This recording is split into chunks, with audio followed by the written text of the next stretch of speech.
If you feel you're not being heard or that your partner isn't listening, that's a pretty clear sign that one of you is shutting down or is getting defensive and listening to defend.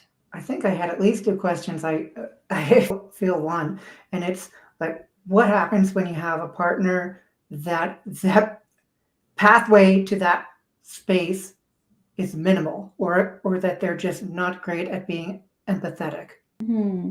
I'll answer the latter. So what can you do if your partner is not very empathetic? Usually when partners lack empathy, unless they have narcissistic tendencies, it's because there's something that's coming up for them that's getting in the way of them sort of being able to understand or empathize with you, right? So there's some sort of block. And it happens a lot, actually. It happens a lot when we look at sort of the fight cycle and then the patterns that typically show up in that. So I would want to understand what gets in the way of them having empathy. And they would probably say something like, well, it's hard for me to have empathy for my partner when I don't feel understood, right? Or when I've told them something, I don't know how many times, and they're still sort of doing the thing that I've asked them not to do.